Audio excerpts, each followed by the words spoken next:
El título del mensaje de esta mañana es La silenciosa obra de Dios. Y qué mejor que empezar con una de esas lindas y profundas enseñanzas que trae el Señor a través de ejemplos prácticos del diario vivir.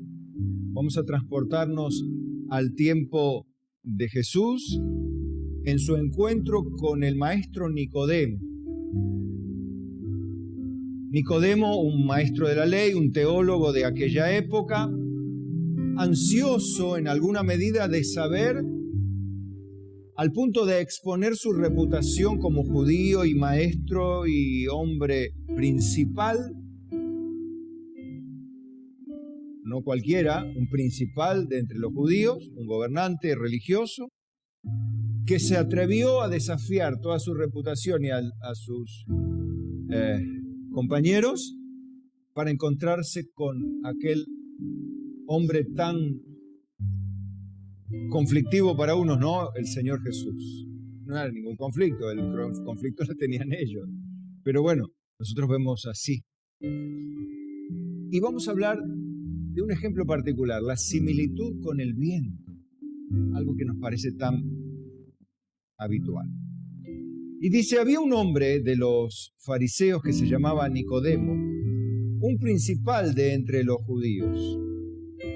Este vino a Jesús de noche y le dijo, Rabí, sabemos que has venido de Dios como maestro, porque nadie puede hacer estas señales que tú haces si no está Dios con él. Respondió Jesús y le dijo, de cierto te digo que el que no naciere de nuevo no puede ver el reino de Dios. Nicodemo le dijo, ¿cómo un hombre puede nacer siendo viejo? ¿Puede acaso entrar por segunda vez en el vientre de su madre y nacer? Respondió Jesús, de cierto te digo que el que no naciere de agua y del Espíritu no puede entrar en el reino de Dios. Lo que es nacido de la carne, carne es, y lo que es nacido del Espíritu, Espíritu es. No te maravilles de que te dije, os es necesario nacer de nuevo. El viento sopla de donde quiere y oyes su sonido, mas ni sabes de dónde viene ni a dónde va. Así es todo aquel que es nacido del Espíritu. Amén. Tome su asiento, por favor.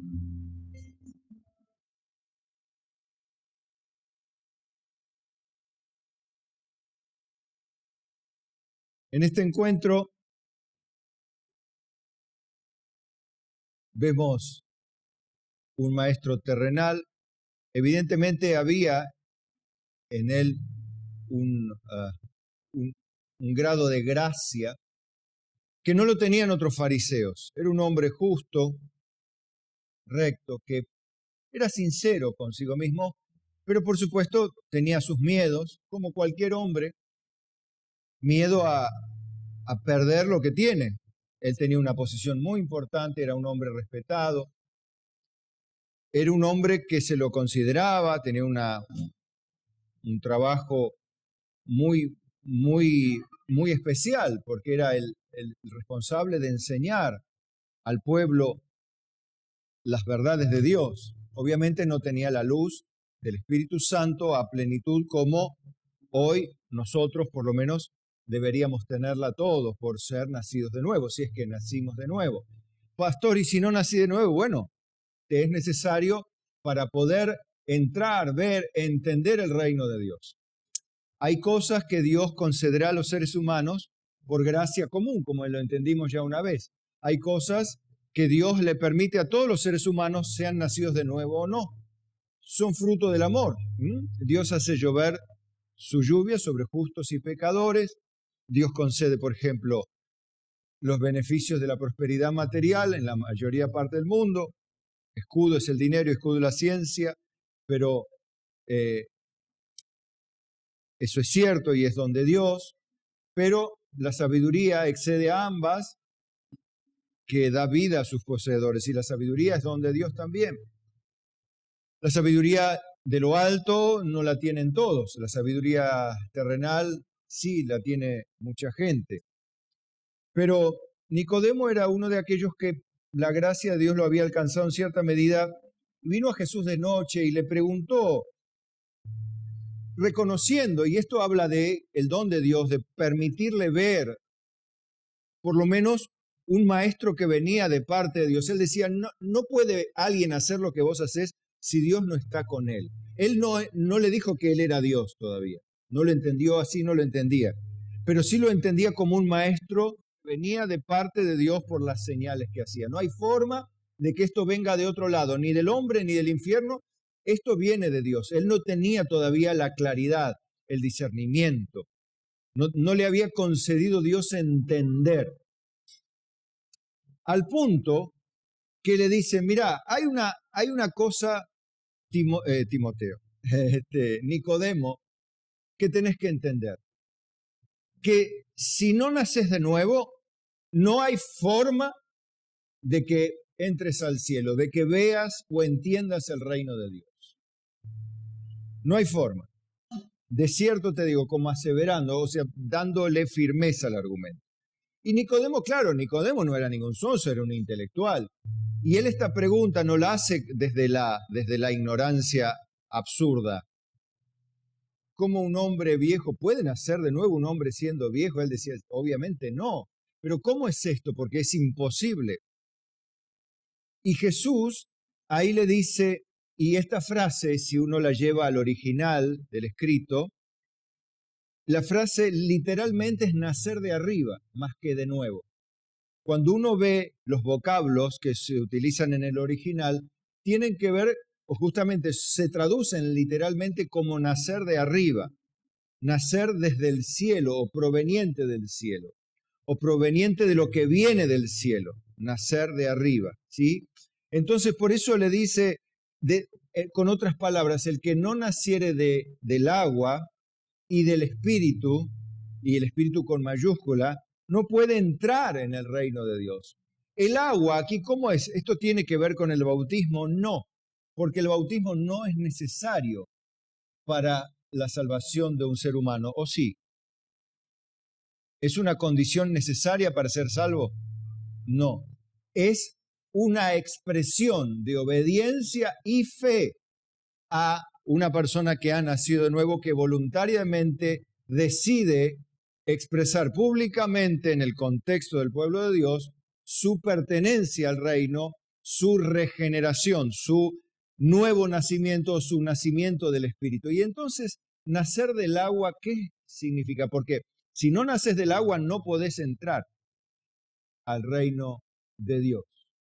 ¿Qué significará entonces nacer del agua? Porque si el bautismo no es una condición necesaria, pero sí ser nacido de agua, como que nos parece un poco, bueno, es una manera de decir otra vez ¿qué es lo que hace el agua ya en el Antiguo Testamento? Purifica, limpia, o sea que tiene que haber una purificación. Necesariamente tiene que haber una purificación, y eso es lo que hace el ejemplo del agua.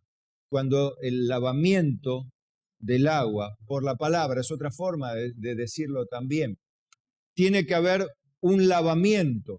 Si no hay lavamiento, y esto no es agua bendita tampoco, es un lavamiento de el alma humana, un lavamiento, una limpieza de los pecados. La única forma es que haya una limpieza. Y del Espíritu.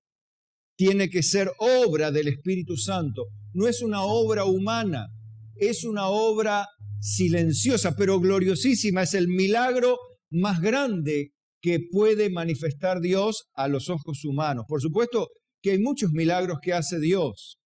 De hecho, por su palabra fueron hechos los cielos y la tierra. Todas las cosas subsisten por la palabra de su poder.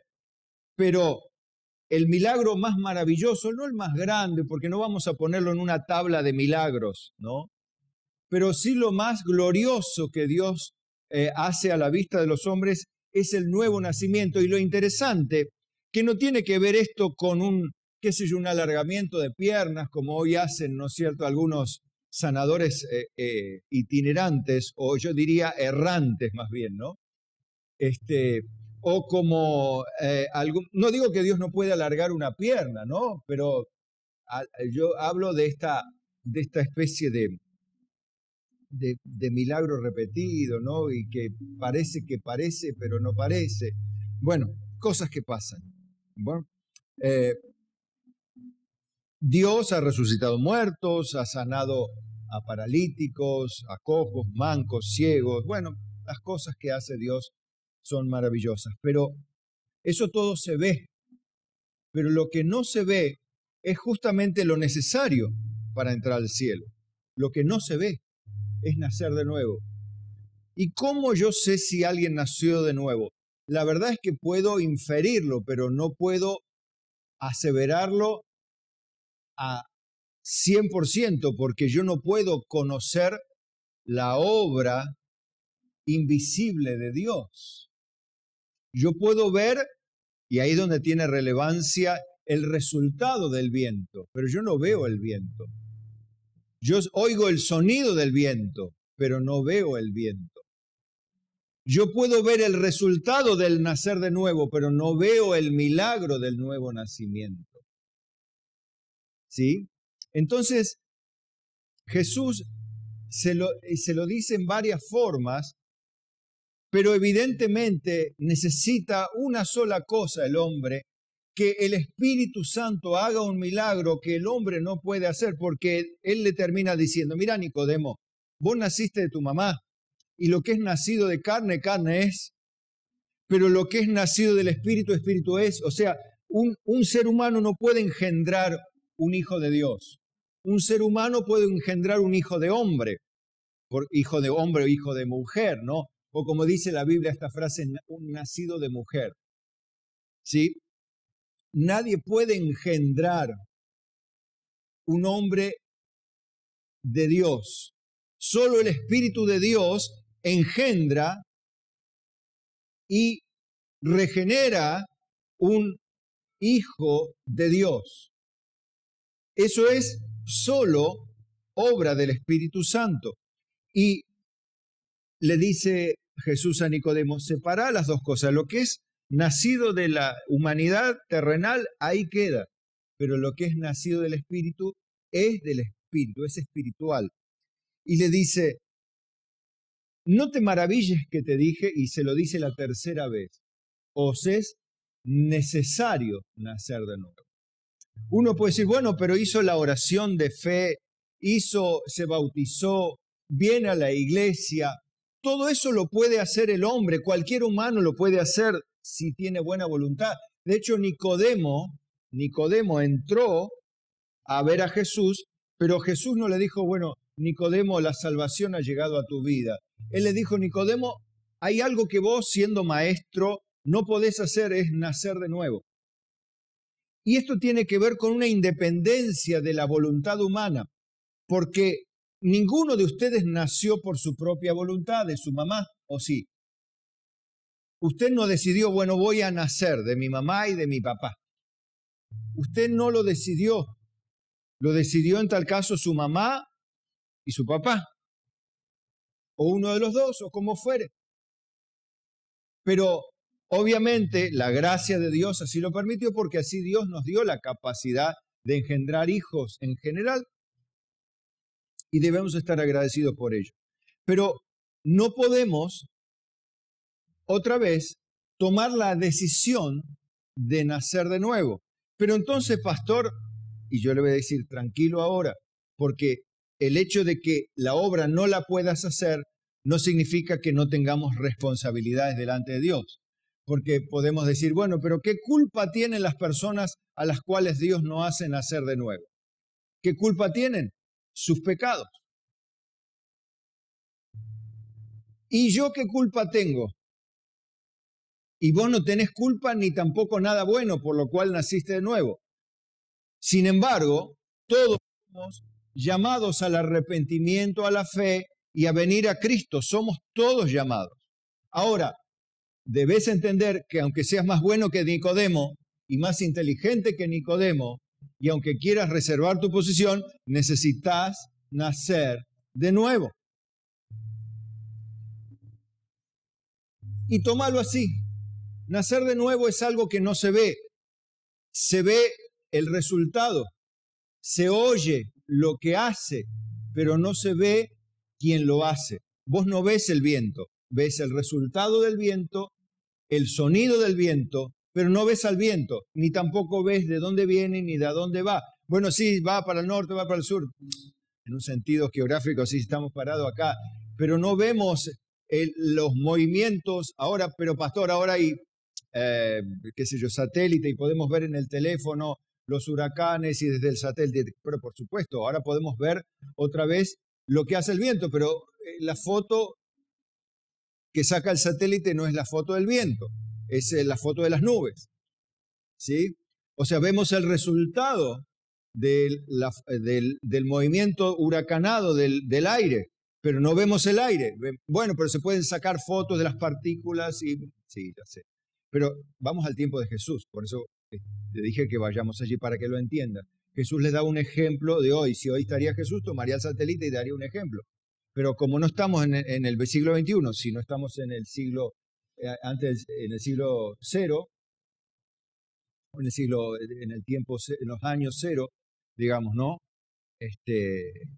Ahí Jesús, no sé, tendría cerca de 30 y pico de años, no más, ¿sí? Pero quiero que veas que la figura que toma Jesús es una figura que nos enseña bien que hay una obra que hace Dios en la cual no intervenimos, no decidimos, no movilizamos, no merecemos. Lo único que podemos estar es maravillados de poder saber hoy, y espero que todos un día lo puedan saber, que han entrado en el reino de Dios, que han sido trasladados del reino de las tinieblas al reino de su luz admirable, que han recibido literalmente el perdón de sus pecados, que han nacido del agua, se han sido limpiados de sus pecados, todos presentes, pasados y futuros, que han recibido la gracia para que vivir en el futuro y decir, bueno, ahora el seguro cubre, peco, todo lo que sea. No, porque justamente eso muestra que no han nacido de nuevo. La evidencia del pecado constante habla de que todavía no nació de nuevo. Sí, pero pastor, ¿qué es una persona que no peca más? No, sí, una persona que peca, pero por debilidad, no por deporte, o no porque no le importa, o porque se siente cómoda así, sino peca porque todavía vive en una naturaleza humana, pero ya su voluntad no está en ello, sino que aborrece eso, odia pecar, y ama hacer la voluntad perfecta y agradable a Dios. Esa es una evidencia, el sonido del viento, el amar a Dios con toda el alma, con toda la mente, con todo el corazón y las fuerzas. Y todo lo que Dios quiere, yo lo quiero. Eso es el sonido del viento.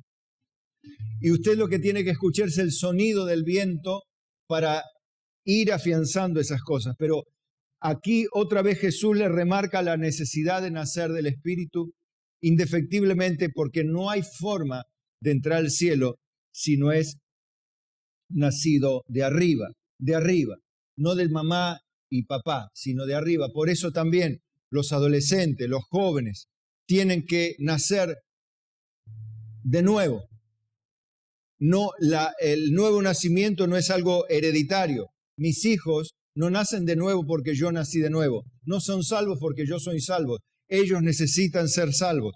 Ellos necesitan nacer de nuevo también. Una vez que ya son grandes, que dejan de ser niños inocentes, necesitan tener la convicción de sus pecados, arrepentirse de ellos, recibir el perdón y la convicción. Y yo pregunto, ¿y puede tener un adolescente la seguridad de la salvación? Sí, ¿por qué no? Si conoce la palabra y tiene una relación con Dios, sí. Ahora, vamos a dejar los adolescentes, que Dios les concede gracia en la transición, obviamente, de no tener, de ser como todo niño, bebé, que no es consciente de su pecado, ¿sí? Que es salvo, ¿por qué? Porque Dios dijo, Jesús dijo, de los tales es el reino de Dios, de los niños y de los que se vuelven como niños. Ahora, los que no son ya niños, los que somos nosotros ya un poco más creciditos, ¿no? Ya conscientes de nuestras maldades. ¿Usted está seguro que es salvo? Bien, es un beneficio que usted tiene en la Biblia, que usted necesita adquirir si es salvo. Y si no es salvo, usted tiene el beneficio de estar escuchando la palabra de Dios que lo conduce al arrepentimiento y a la salvación. O sea, está bajo la gracia de Dios todavía. Usted tiene la oportunidad que otros no tienen. Muchas personas hoy decidieron volver atrás. ¿Será que son salvas? No lo sé. Pero el sonido del viento me dice que es probable que no, porque el que es salvo persevera hasta el fin. Y el que se vuelve en pos de vanidades ilusorias, y no lo sé, no lo juzgo, no lo condeno, pero el sonido del viento me dice otra cosa. Estoy hablando en sentido figurado, usted me entiende, ¿no? Con el sonido del viento, estoy usando esta frase. El viento sopla donde quiere, el espíritu sopla donde quiere. Uno no puede dominar el viento, o sí puede dominar el viento. Puede parar el viento, al espíritu tampoco lo podemos parar. No podemos darle órdenes al espíritu ni al viento. Solamente Cristo puede darle órdenes al viento. Lo hizo, recuerdan, en la barca, le dijo, enmudece, cállate, le dijo a la tormenta. ¿Y qué pasó con la tormenta? Enmudeció, ¿sí? Se quedó quieto el viento, pero solo lo hace Dios, no nosotros. Bendito sea Dios, que tiene el control sobre todo. Tampoco sabemos ni de dónde viene ni de dónde va. Bueno, así es todo aquel que es nacido del Espíritu. Muchas cosas no entiende el que es nacido de Dios, pero por supuesto, el que es nacido de Dios puede alcanzar la seguridad de la salvación. Sí, es más, es una responsabilidad y una necesidad. El yelmo de la salvación es eso justamente. Usted no puede tener una batalla eficaz en la vida sin la seguridad de la salvación. Para resistir en el día malo. Usted en el día bueno resiste cualquiera, pero en el día malo no resiste cualquiera. Usted necesita tener la seguridad de la salvación. Y en Pedro habla claramente de que tenemos que hacer firme nuestra vocación, nuestro llamamiento, debemos hacerlo firme. Y la única forma de hacer firme la vocación es el llamado de Dios a la vida eterna. Y la única forma de hacerlo firme es tener la seguridad. Y bueno, tenemos un mandamiento, una responsabilidad, como daba la palabra varias veces la hermana Claudia, tenemos la responsabilidad de estar seguros de que somos salvos. No solamente el beneficio, sino la responsabilidad. La Biblia dice que hagamos firme nuestra vocación y llamamiento, que lo hagamos firme, que lo hagamos, y eso lo dice Pedro.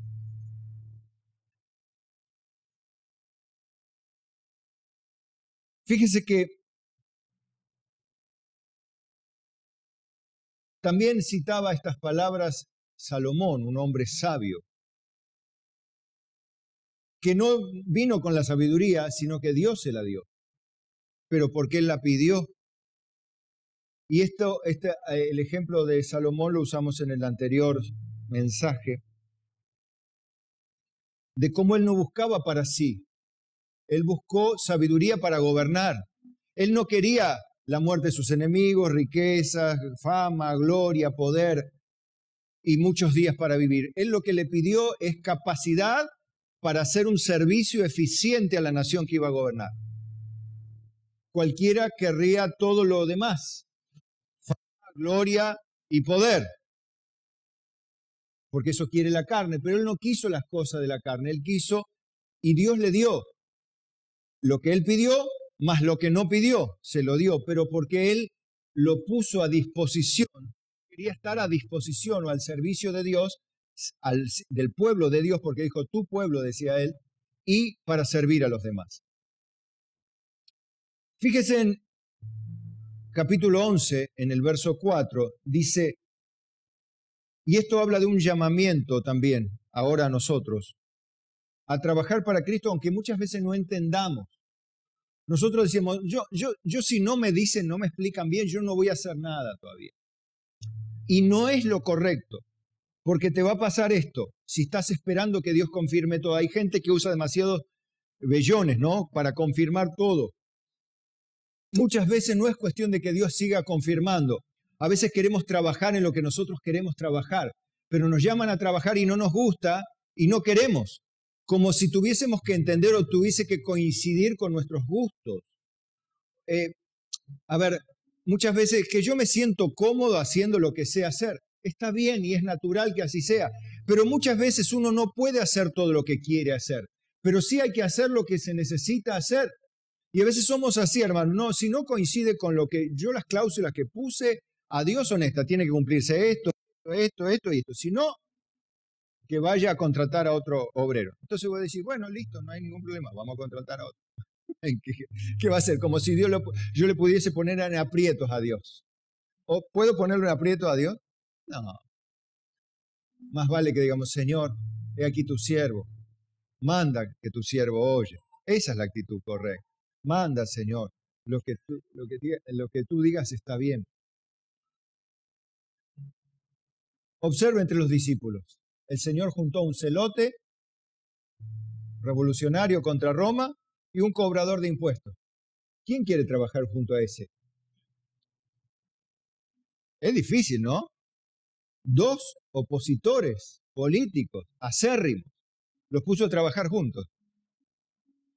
Lo que puede hacer el amor de Dios, ¿no? Y el Dios Todopoderoso, cómo transforma vidas, une lo que el hombre no puede unir. Un celote y un cobrador de impuestos para trabajar los dos para el mismo reino. Increíble, increíble. Eso hace Dios. Ahora, podría ser como Judas. Judas no quiso aceptar los términos de Dios. Dios lo dejó así. El que al viento observa, no sembrará. Y el que mira las nubes, no cegará. Como tú no sabes cuál es el camino del viento o cómo crecen los huesos en el vientre de la mujer encinta, así ignoras la obra de Dios. Está utilizando la misma figura, el viento. O cómo se desarrolla el embrión en el vientre de una mujer embarazada. ¿Cómo es eso? Que a partir de una célula se forma un ser humano. ¿Cómo es eso? ¿Cómo es eso de que el viento hace lo que hace? No puedo entender cómo se desarrolla esto. Recuerda que estamos en el tiempo otra vez, ahora 1400 años atrás, ¿no? Encima de los 2000 ya que tenemos 3400. Señor, no entiendo esto. Bueno, dice que Dios hace las cosas y nosotros la ignoramos, el cual hace todas las cosas, dice, ¿no? Pero dice, por la mañana siembra tu semilla y a la tarde no dejes reposar tu mano, porque no sabes cuál es lo mejor, si esto o aquello, o si lo uno y lo otro es igualmente bueno. Está diciendo, cuando vos ya tenés cosas que son claras, trabajá. Lo que ya sabés hacer, hacelo. Lo que tenés a la mano, hacelo. Si es tu responsabilidad, hacelo. Ahora, muchas veces no vas a entender la obra de Dios. La Biblia lo dice. Dios lo hace así. No siempre entendemos la obra de Dios. No siempre entendemos todos los propósitos de Dios. A veces queremos nosotros decirle, bueno, Dios tiene que hacer así, Dios tiene que responder acá. Como que le hacemos el plan de trabajo a Dios. Y somos nosotros los esclavos. Él es el amo. Como que nosotros le diseñamos el plan a Dios. Le diseñamos, bueno, así va a reaccionar mi mamá, así va a reaccionar mi papá, mi hermano, así va a reaccionar mi familia cuando yo le predique el Evangelio, y después nos damos cuenta que nos sacan volando, nos sacan a los tiros cuando le llevamos el Evangelio, que no quieren saber nada, que nos hacen a un lado, que nos dejan abandonados. Pero Señor, yo le llevé el Evangelio a mi familia y me salió el tiro por la culata.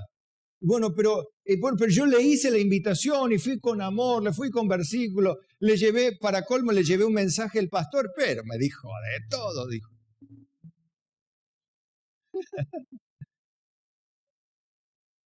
Y nosotros pretendemos que Dios haga la obra hoy.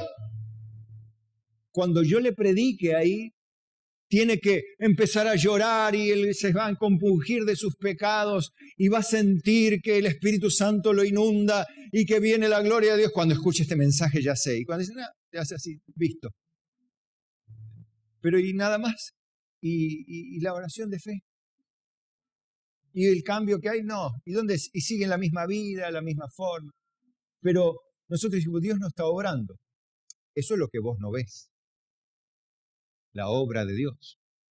Dios dijo, bueno, entonces, si Dios es soberano, si Dios ya determinó ante la fundación del mundo todo, entonces, ¿para qué orar? ¿Para qué predicar el Evangelio? Añadamos, ¿no? ¿Para qué mandar misioneros? ¿Para qué gastar tanta plata en la iglesia? ¿Por qué no nos vamos cada uno a nuestra casa? ¿No? Y dejamos de sostener la obra de Dios acá. ¿Para qué están? ¿Para qué estamos gastando tanta plata? Si Dios ya determinó todo ante la fundación del mundo. ¿Para qué está enseñando, pastor, acá? ¿Por qué no se va a hacer un trabajo más entretenido en el sentido para usted y descansa, no se estresa tanto? ¿Por qué no nos vamos a nuestra casa? ¿Por qué? ¿Por qué? Dígame por qué. ¿Para qué nos estresamos tanto y gastamos tanto dinero y sostenemos la obra de Dios? ¿Sabe lo que cuesta sostener esta obra? ¿Usted está sosteniendo esta obra responsablemente y mensualmente? ¿Por qué no se va a su casa? ¿Por qué no cerramos? ¿Por qué no cerramos? Pregunto, ¿no? Las dos cosas. ¿Por qué? Yo pregunto. Porque tenemos un llamado a trabajar, a predicar el Evangelio, pero no a gobernar la obra de Dios. Tenemos un llamado a ser discípulos, a predicarle a toda criatura, pero la verdad es que no todos se convierten. Y te pasa lo de la parábola del sembrador, y a veces la parábola del sembrador como que me queda grande todavía, porque yo le prediqué a todo el mundo y ni al 25%. Nadie. Es frustrante, ¿no? Pero ¿cómo será la obra de Dios? Bueno, la Biblia dice, por la mañana siembra tu semilla y a la tarde no dejes reposar tu mano, porque no sabes cuál es lo mejor, si esto, aquello o las dos cosas juntas. Usted, hermano, tiene que hacer la obra de Dios, aunque no vea la obra como usted la quiere ver, pero usted y yo la tenemos que hacer. Y no es opcional, es sabiduría hacerlo. ¿Por qué? Porque habrá un día donde rendiremos cuenta delante de Dios, hermano. Rendiremos cuenta delante de Dios si sembramos la semilla, si estuvimos poniendo todo lo mejor de nosotros, todo lo que Dios nos mandó para hacer la obra de Dios juntos como quiere que Dios la hagamos. No espere escapar del tribunal de Dios, decirle, bueno, pasa que yo tenía mi excusa, yo era bastante durito en esa época, tenía mi perspectiva. Dios va a ser, bueno, está bien, te entiendo, sos bastante cabeza dura, pero no te preocupes, toma la recompensa igual. ¿Así obra Dios? No. Por eso es la necesidad de humillarnos. Señor, rompe mi corazón, quita mi orgullo, mi autosuficiencia, mi perspectiva personal. Ayúdame a deshacerme de lo mío, que yo muera y crezca Cristo en mí. Como decía, es necesario que yo muera. Que mi yo, que mi perspectiva de vida, todo, es necesario, hermano. Según de Timoteo 1:8 dice, por tanto, no te avergüences de dar testimonio de nuestro Señor, ni de mí, preso suyo, sino participa de las aflicciones por el Evangelio según el poder de Dios. No dice si querés participar, participá, le dice, de las aflicciones. No es fácil el reino de Dios, no es fácil la obra, tiene mucho estrés, mucha carga, mucha dificultad, mucho esfuerzo, cuesta dinero, cuesta sacrificio, pero tenemos que hacerlo. Timoteo, pasá penalidades, no te avergüences, no te achiques, no retroceda, le dice, ni tampoco tengas vergüenza de tus pastores, si son hombres de Dios. No te avergüences, porque todo el mundo los va a criticar. ¿Usted piensa que a Pablo no lo criticaban? Seguramente le han dicho cosas horribles de mí, y usted sabe que no coincide. Soy horrible en muchas cosas. pero no como lo describieron a usted. Tengo muchos defectos, pero no justamente los que a usted le marcaron, porque son frutos solamente del odio y del desprecio al reino de Dios, naturalmente en todo ser humano. Y van a despreciarme a mí naturalmente. No espere que me halaguen. No espere que diga, ay, qué lindo pastorcito tenés, qué bueno que es, qué obediente a Dios. Va a decir le van a decir pestes de mí, pero no porque tengan razón, sino porque simplemente soy un mensajero de Dios, nada más, por pertenecer a Dios, por eso nada más, ni porque tenga defectos ni virtudes, sino porque traigo un mensaje que es de arriba. Y entonces Dios dice, no te avergüences de decir, o sea, tampoco que lo andes anunciando a todo el mundo ni publiques en el diario, digo, en el sentido de buscar que te odien. No, pero que no te avergüences de dar testimonio de Cristo, ni de que sos creyente, ni de que tenés un pastor con el cual estás trabajando, pastores, hermanos, líderes, ancianos. No te avergüences, dice, participa de las aflicciones, o sea, disponete a soportar las aflicciones que provoca eso, porque a nadie nos gusta que nos hablen mal de los que nosotros tenemos a nuestro lado, sí. No nos gusta, claro que no nos gusta, pero la Biblia dice, participemos según el Evangelio, pero por el poder de Dios. ¿Sí? ¿Quién nos salvó y llamó con llamamiento santo? Escuche, no conforme a nuestras obras, sino según el propósito suyo y la gracia que nos fue dada en Cristo Jesús antes de los tiempos de los siglos. Hermanos, la gracia y la vida Dios la determinó para nosotros antes de los tiempos de los siglos. Dios ya antes de que existieses determinó, según el propósito suyo, hacerte nacer de nuevo, llamarte, escogerte, santificarte, limpiarte y convocarte a ser un siervo y una sierva de Cristo, en el área que sea, como sea. Él lo hizo. No es conforme a tus obras. No es porque fuiste bueno, porque un día deciste, bueno, lo que pasa es que, pero pastor, no entiendo todavía, es que muchas cosas no las vas a entender hasta tanto sigas escuchando toda la extensión del mensaje del Evangelio y del Reino. Necesitas entender, hermano. Necesitas entender muchas cosas, pero eso lo vas a hacer en la medida de que avances, escuches la palabra de Dios, vengas a los cultos, participe del estudio de la palabra y le digas a Dios, Señor, ayúdame a entender, aunque no entiendo, yo quiero ser tuyo. Porque si vos me escogiste, me llamaste, pensaste en mí antes de que siquiera existiese y ni hice ni nada, ni bueno ni malo, pero me escogiste, ¿te das cuenta el plan de Dios, que Dios tiene un propósito que vos no escuchaste? Vos no sabés si Dios habló con Jesucristo, el Padre o con el Espíritu Santo y dijo, bueno, vamos a tener en cuenta a Carlos, vamos a tener en cuenta a Dani, a Angie, a Olga, no, vamos a tener en cuenta. Y le dijo el Padre a Jesús. ¿Vos sabés eso si Jesús lo dijo? No sé si lo dijo, lo pensó, no lo sé, pero para mí es una obra silenciosa. Él estaba haciendo una obra eterna antes de los tiempos de los siglos. Y nosotros a veces cuando miramos antes de los tiempos de los siglos, Dios pensaba en mí. Entonces, ¿qué estás tratando de determinarle a Dios todo lo que tiene que hacer si ella estaba pensando en vos, aunque ni idea eras vos en la mente de tus padres? Ni eras un proyecto de nadie. Eras un proyecto de Dios. Un proyecto de Dios. ¿Y cómo si sos un proyecto de Dios le vas a decir a Dios, bueno, poné acá, saca acá, lleva acá, convertí acá, arrepentí acá? Nosotros así trabajamos, hermano. Le confieso como confesaba Claudia sus pecados hoy. También confieso los míos. Yo también a veces, y seguramente son los mismos pecados que los de usted. Usted quiere que las personas se conviertan, que sean transformadas, que se arrepientan, que maduren, que se disciplinen, que caminen, que sirvan, que trabajen, que luchen. Y usted dice que estos cabeza dura no hacen caso, hace cada uno lo que quiere, lo que bien le parece, no apoya nunca, no pone nunca el hombro, lo único que hace es hablar, criticar, chillar, y a la hora de trabajar desaparecen todo, a la hora de dar un mango desaparecen todo.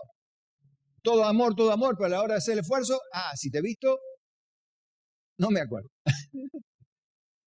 Y querés que, claro, es decir, acá deberían, tendrían que, ¿viste esa frase? Deberían hacer, los pastores tendrían que, esa frase famosa, ¿no?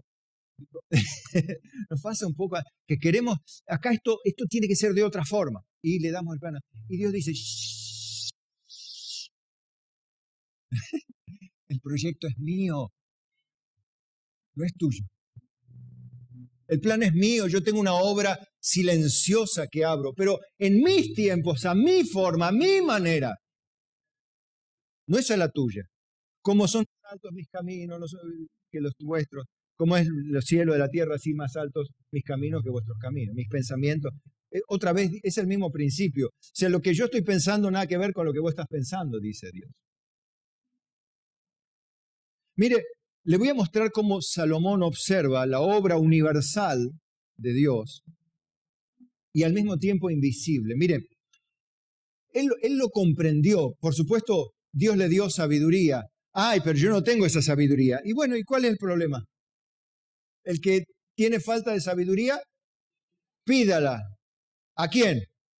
A Dios, el cual la da abundantemente y sin reproche. Pero pídala con fe, no dudando nada. Porque el que duda, bueno, no va a seguir repitiendo la Biblia, pero... O sea que no tenemos excusa para no tener sabiduría. Si no la tenemos, es porque no la hemos pedido. Simplemente. Y entonces, y tengo que pedirla, porque es tu responsabilidad pedir sabiduría. Pedir sabiduría para hacer la obra de Dios. No pensar que ya lo sabés todo, sino que necesitamos sabiduría. Lo que no debes confundir es conocimiento con sabiduría. Muchas veces, bueno, yo me estudié todo, yo tengo muchos libros en mi vida, yo ya hice muchos cursos.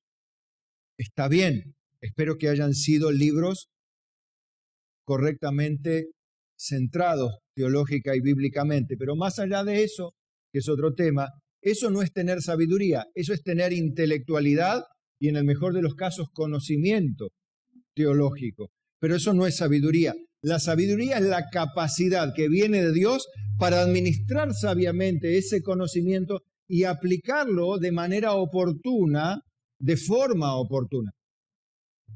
Y eso no se gana en una institución o en un libro, sino que viene directamente de arriba. La sabiduría de lo alto es primeramente pura, después pacífica, amable, benigna, llena de buenos frutos y de misericordia, sin incertidumbre ni hipocresía. No habla en términos académicos, habla en términos de carácter. La sabiduría se manifiesta a través del carácter. La madurez también a través del carácter. Y eso viene de Dios, no viene de la universidad, no viene de los libros, no viene por el hecho de existir simplemente o de venir a la iglesia. La sabiduría de lo alto viene cuando la pedimos desesperadamente para hacer como tenía que hacer Salomón. Yo quiero cumplir, Señor, con mi llamamiento, pero necesito saber aplicar lo que sé. Necesito tener un carácter capaz de llevar adelante la obra de Dios. Miren, Eclesiastés 3:10. Yo he visto el trabajo que Dios ha dado a los hijos de los hombres que se ocupen o para que se ocupen de él.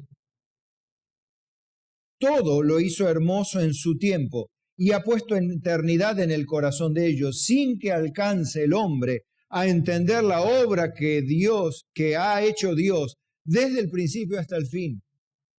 Salomón decía que el hombre no alcanza a entender todo el plan de Dios, de principio a fin. No alcanza. Es más, le ha dado esa sensación o esa convicción de eternidad, que hay una eternidad que no puedo llegar a manejar, no puedo entender, pero aunque el hecho de que no la entienda no me justifica a mí mis acciones o mis inacciones. Yo he conocido que no hay cosa para ellos mejor que alegrarse y hacer bien en su vida. Y también que es don de Dios que todo hombre coma y beba y goce del bien de toda su labor. Está diciendo, hay beneficios en hacer la voluntad sin necesariamente entender todo.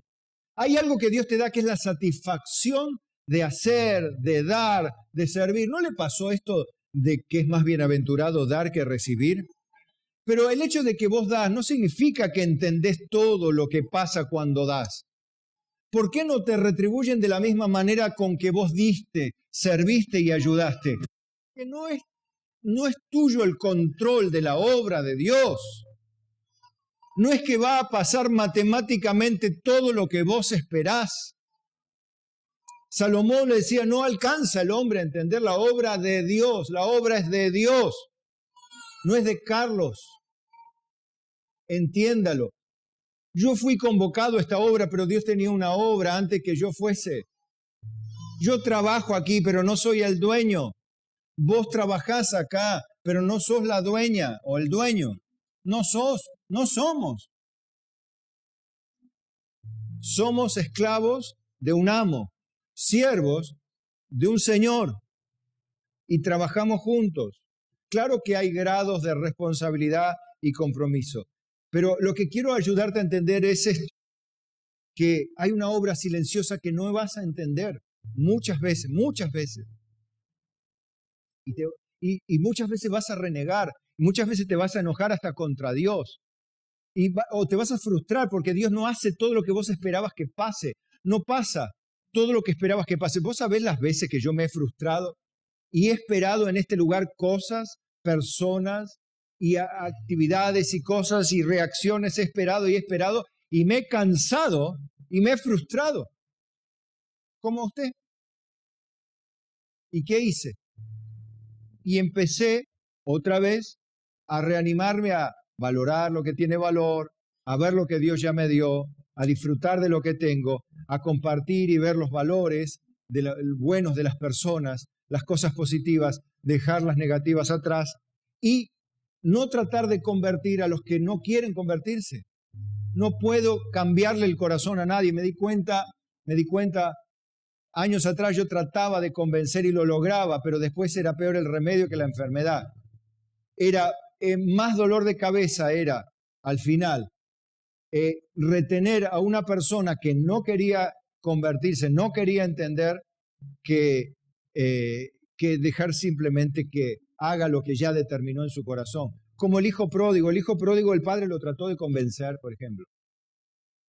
¿Qué hijo? ¿Te vas a llevar todo? Bueno, toma tu parte, ahí está. Que le dijo, no, hijo, pero fíjate, manejalo vos, fíjate, dale otra oportunidad a tu hermano. Esos eran los problemas que tenía, los mambos en la cabeza que tenía el hijo pródigo, ¿no? Él quería pasar la vida, él quería pasarla bien. Y el padre que le dijo, y bueno, anda, hijo, ¿qué va a hacer? Golpeate. ¿Y allá qué fue? Y vino con nuestro papá.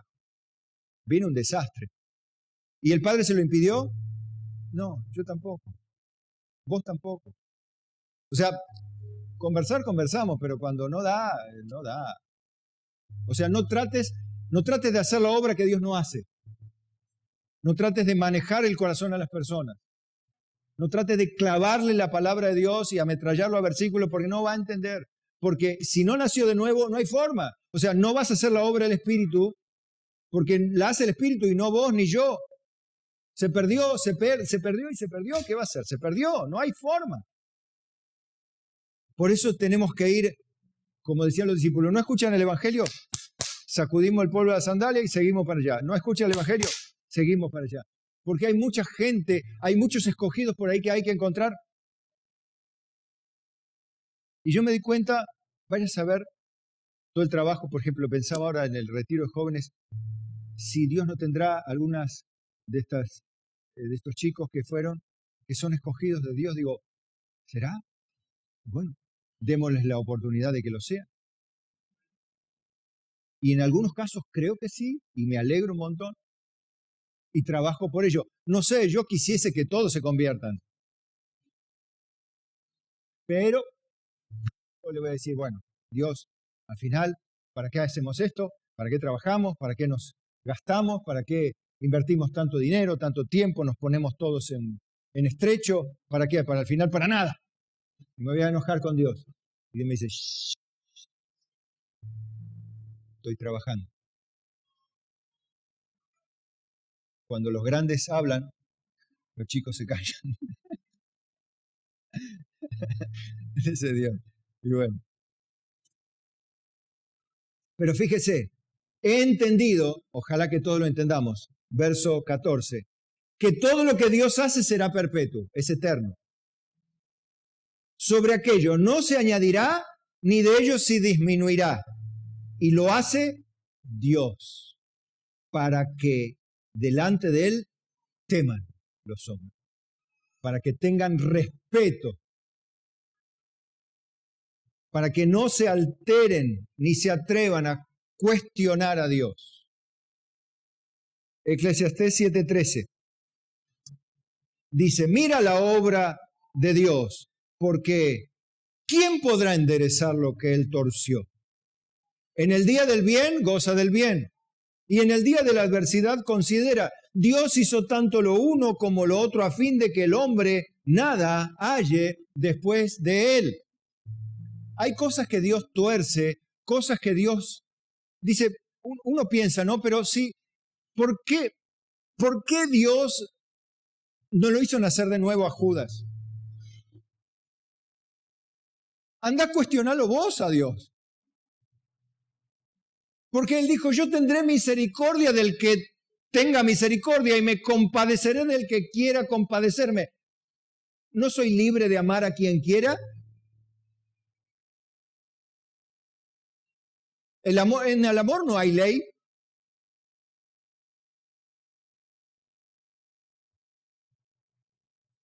Entonces, no podemos cuestionar a Dios, sino en tal caso estar anonadados y llenos de admiración por Él, por su misericordia, por su amor y por su paciencia.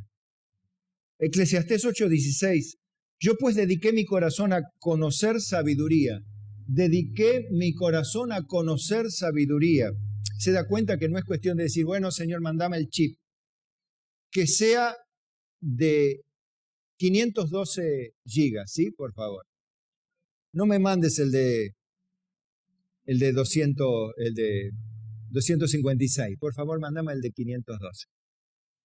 Porque yo quiero mucha sabiduría. Y ya está, listo. Espero que venga nomás, que me llegue por correo el chip. Entonces me coloco el chip de la sabiduría. No es así, hermano. La sabiduría se adquiere orando, buscando, pidiendo a Dios. Y eso hizo Salomón. Dediqué mi corazón a conocer sabiduría y a ver la faena que se hace sobre la tierra. Porque hay quien ni de noche ni de día ve sueño en sus ojos. Y he visto todas las obras de Dios, que el hombre no puede alcanzar la obra que debajo del sol se hace. Por mucho que trabaje, el hombre buscándola no la hallará, aunque diga el sabio que la conoce, no por eso podrá alcanzarla. O sea, ni aunque te jactes, ni aunque te rompas la cabeza, ni aunque te vuelvas loco, ni aunque quieras torcer todo el universo, no vas a poder cambiar los planes de Dios. Nadie hay que pueda torcer lo que Él ya encaminó, mis amados hermanos. Pero pastor, ahí me da miedo eso. ¿Por qué? Si Dios es sabio, si Dios te llamó y te escogió, y mi familia y mis seres queridos, ¿ahí no te dijo que pidas por ellos?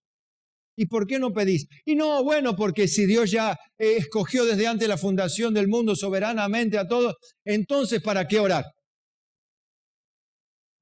Si ya está, aparte no cree, yo le predico, le enseño, lo invito a la iglesia, me cansé de corregirle, de invitarle, y lo único que veo es que lo veo cada vez peor, cada vez más en cosas raras, ¿no? Y Dios otra vez te dice, shh, yo estoy trabajando en eso. A mi tiempo, no al tuyo, yo haré que se convierta a lo tuyo. ¿Qué te toca a vos? ¿Orar cómo? ¿Con fe y qué más? ¿Cuánto tiempo? Todo el tiempo, sin desmayar. Jesús les refirió una parábola a sus discípulos sobre la necesidad de orar siempre y no desmayar. Había un juez injusto y empieza. ¿Recuerda? O sea, tenemos la necesidad de orar sin abandonar. ¿Cuándo? Hasta que te mueras. Pero ¿y si me muero y no veo la obra de Dios? No es tu problema es el problema de Dios. Él es el que se comprometió a responderte. Señor, muéstrame que es salvo. Muéstrame que es una persona salva. Así se va al infierno. Y Dios te está diciendo, yo no te dije que me pidas que te muestre. Yo te dije que ores por él. Que le des ejemplo a él o a ella. No que lo conviertas a las piñas o a las trompadas. ¿Sí? No que lo traigas de los pelos a la iglesia.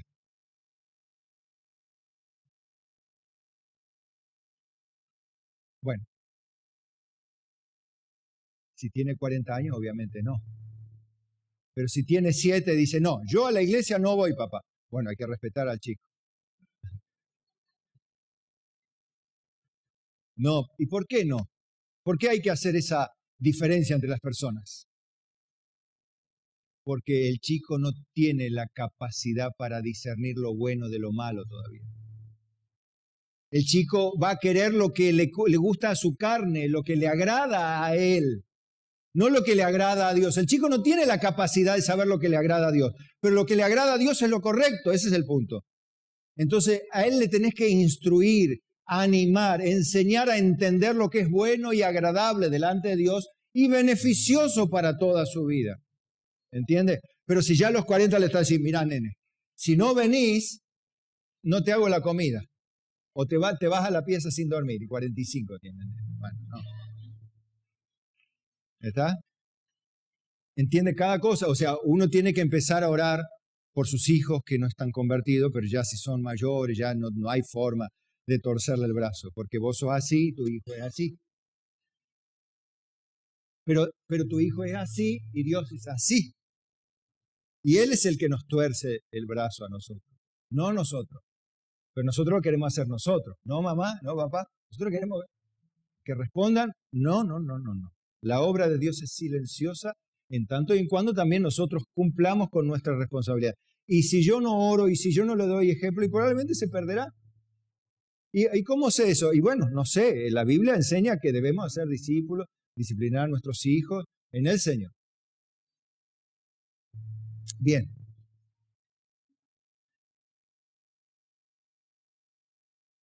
¿Quiere ver las bendiciones espirituales en Cristo? Mire, y los propósitos eternos de Dios. Va a ver que son cosas que Dios hace en silencio y que son más grandes de lo que nosotros podemos imaginar. En Efesios 1:3 dice, bendito sea el Dios y Padre de nuestro Señor Jesucristo, que nos bendijo con toda bendición espiritual en los lugares celestiales en Cristo. Según nos escogió en Él, no fuera de Él, antes de la fundación del mundo. ¿Para qué? Para que fuésemos santos y sin mancha, no cualquier cachivache, ¿no? Para ser cristianos santos y sin mancha. Nos escogió ¿en quién? En Cristo, no fuera de Cristo. En amor, no en cualquier forma, sino en amor, habiéndonos predestinado para ser adoptados, hijos suyos, por medio de Jesucristo. O sea que la predestinación es que los hombres entren al cielo a través de Jesucristo. Está determinado así por Dios. No hay, bueno, lo que pasa es que Dios a algunos lo entrará por el Corán, a otros entrará por el hinduismo, a otros por el ateísmo sincero. No, Dios ha determinado que fuésemos sus hijos por medio de Jesucristo. Pero esto por el puro afecto de su voluntad. El puro afecto de su voluntad, no el tuyo, sino solo la voluntad divina.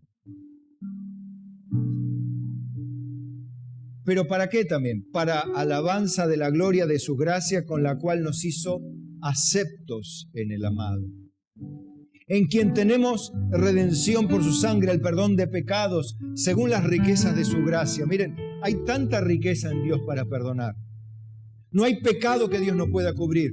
Nadie puede decir, a mí Dios no me quiere. Es que si ya estás acá, te estás dando cuenta que Dios te ama por el amor del Señor.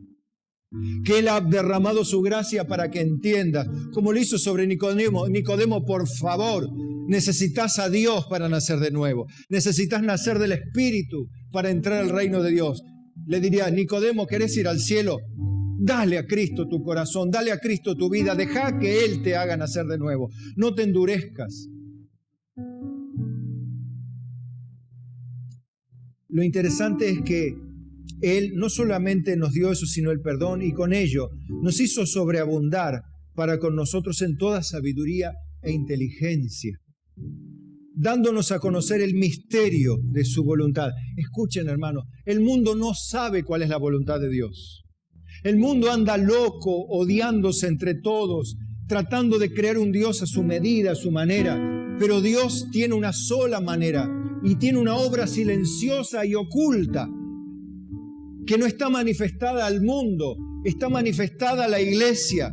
¿Y quiénes somos nosotros, pastor, para recibir esta gracia de Dios? Nadie, porque es para la alabanza de la riqueza de su gracia, no para tu alabanza. Entendelo, no es para que te regocijes y te alegres porque eras bueno que Dios te trajo. No, porque Él es bueno y para que su gracia se exalte sobremanera, de que esa gracia preciosa y bendita te alcanzó más siendo lo que eras, nada. Un pecador perdido, endurecido, resistente, injurioso contra Dios, insultando cuanto había. Pero Dios aún así, siendo lo que eras, te llamó, te escogió, te pensó, te convocó, te dio un trabajo, te dio un plan. ¿Serás tan cabezón de decirle que no? ¿Serás tan necio de decirle que no a un Dios tan bello, tan bueno, que te pensó? Para que no le digas, Señor, está bien, toma toda mi mugre, todo mi pecado. ¿Yo para qué lo quiero? Si toda la vida me amargué por toda mi manera de vivir, de ser y de andar. Señor, cambia mi carácter, mi vida, mis cosas. Yo no quiero ser más lo que soy. Haceme de nuevo, por favor. Haceme de nuevo. Lavame, Señor. Limpiame. Limpiame todo, Señor, como dijo Pedro, porque si no te lavo no tendrás parte conmigo, le dijo el Señor a Pedro. Señor, no solamente los pies, sino la cabeza y el cuerpo también, todo, Señor. Dando a entender que, Señor, lo que tenga que hacer, hacelo. No entiendo nada de esto, pero, Señor, por favor, dame tu vida. Y de reunir todas las cosas en Cristo en la dispensación del cumplimiento de los tiempos, así las que están en los cielos como las que están en la tierra. En Él, asimismo, tuvimos más cosas todavía, pastor. Sí, más cosas. Como diría el vendedor, ¿no? Y como si esto fuera poco, ¿no? Así, pero Dios no anda vendiendo cachivaches. Dios hace cosas eternas. En Él, asimismo, tuvimos herencia. ¿Herencia de qué? Herencia del reino. Habiendo sido predestinados conforme al propósito del que hace todas las cosas según el designio de su voluntad. Otra vez vimos, hoy creo que estás entendiendo que Dios hace lo que se le da la gana. Que hay una obra silenciosa que vos no entendés, no vas a comprender nunca. Ni acá, ni en tu familia, ni en tu casa, ni por qué Dios no contesta como vos esperás. Señor, ¿por qué no me das? ¿Por qué no me das, Señor? Qué sé yo, a veces pensamos, dame una persona especial para esto, dame una persona que ponga $1.000.000 para cubrir todas las necesidades y no estar teniendo que vender un sándwich, una cosa para cubrir una boleta, una cuenta. Señor, y Dios dice, shh, vos trabajá y orá. Del otro me encargo yo. Yo los voy a ir a buscar. Pero nosotros queremos torcer la voluntad. Él hace todas las cosas conforme al designio de su voluntad. Ya Isaías decía en 43:10, vosotros sois mis testigos, dice Jehová, y mi siervo que yo escogí, para que me conozcáis y creáis y entendáis que yo mismo soy. Antes de mí no fue formado Dios, ni lo será después de mí. Como diciendo, quédate tranquilo, soy yo y nadie más. Yo Jehová, fuera de mí no hay quien salve. O sea, quédate tranquilo, que todo lo que hagas no va a salvar a tu familia. Todo lo que hagas no va a salvar a tus hijos. Soy yo, solo yo, nada más que yo. Haz tu trabajo, lo que yo te mandé, dice Dios.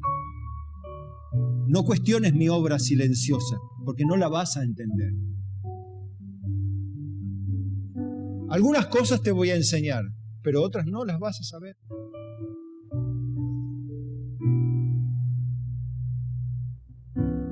Yo anuncié y salvé e hice oír, y no hubo entre vosotros Dios ajeno. Vosotros pues sois mis testigos, dice Jehová, que yo soy Dios. Aún antes que hubiera día, yo era. Y no hay quien de mi mano libre. O sea, por las dudas, no te... Lo que yo hago, ¿quién lo estorbará? ¿Quién lo estorbará? ¿El diablo? Por favor. Si yo lo inventé al diablo, dice Dios. Y existe y subsiste, no existe. Porque el diablo subsiste, no existe. Subsiste por la palabra de su poder también. Porque si Dios suelta a Satanás, Satanás existe. ¿Pero por qué lo deja Dios? Bueno, empezamos otra vez con las preguntas. Bueno, algunas ya las vas a entender. ¿Pero por qué Dios no arregla todo? Shh, dice Dios. Hacé tu trabajo, orá. Lo que te conté y te revelé, hacelo. Confía y descansa en mi fidelidad, dice Dios, a través de su palabra. Filipenses 1:6. Y esto es lo que con esto cierro. Pablo estaba ya convencido. Y bueno, yo a esta altura también. Estoy persuadido de esto. Que el que comenzó en vosotros la buena obra, la perfeccionará hasta el día de Jesucristo. Estoy convencido de esto. Estoy convencido que hay que esforzarse, hay que luchar, hay que confiar, hay que creer, hay que trabajar, hay que esperar. Y aunque no veamos la obra como nosotros la esperamos ver, debemos simplemente decir, Dios es fiel.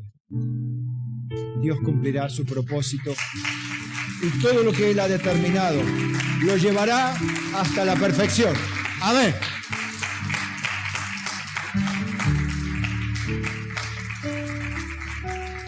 Amén. Cierra tus ojos. Padre Santo, gracias por tu amor. Gracias, Señor, por hacernos ver quién eres tú, Señor. Lo que implica tu soberana voluntad, que no puede ser estorbada ni cambiada, pero sí que nos has hecho parte de tu soberana voluntad, mandándonos a orar y a ser discípulos y a trabajar confiadamente, a sembrar aquí y allá, de mañana, de tarde, aunque no sepamos si es bueno esto o aquello, las dos cosas juntas. Por el contrario, Señor, danos ese coraje, esa determinación, para que a pesar de que no tengamos evidencias, confiemos en el sonido del viento que ilustra, Padre, esa obra oculta, silenciosa, que es la obra que tú haces en nuestras familias, en nuestros hogares, en nuestra salud, en nuestra vida, en nuestra iglesia, en nuestra congregación. Padre, a veces nos inquietamos, nos llenamos de ansiedad, nos llenamos de obsesión por tratar de cumplir y hacer y cambiar y salvar las vidas y traerlas y llevarlas, Padre, pero nada podemos hacer. Queremos ocupar tu lugar. Perdónanos por tanta soberbia que no advertimos en nuestra humanidad. Perdónanos por tomar determinaciones emocionales. Padre, nos volvemos. Te necesitamos. Queremos ser uno más de tu reino. Queremos ser tuyos. Queremos estar contigo para siempre. Salva a los que están perdidos. Perdona los pecados de aquellos que hoy quizá derraman una lágrima comprendiendo tu bondad, tu misericordia eterna. Echa fuera, Señor, las enfermedades, los demonios, la muerte espiritual o física, cual fuere. Echa fuera los malos hombres, la miseria espiritual, Señor. Porque tú levantas de la miseria al pobre y del muladar al menesteroso rescatas. Y haces habitar en familia a los desamparados. Padre, haz nuevamente este milagro e incorpora a la familia de Dios, a los que eran extranjeros y peregrinos, para que ya no lo sean, para que sean conciudadanos de los santos, escogidos desde antes de la fundación del mundo, predestinados a ser santos y sin mancha, para ser hechos hijos de Dios, para la alabanza de la gloria de tu gracia, y para que el mundo entero sepa que tú eres el Dios amoroso, santo, soberano y eterno, a quien pertenecen la gloria, la honra, la autoridad, la gloria por todos los siglos. Amén. Amén.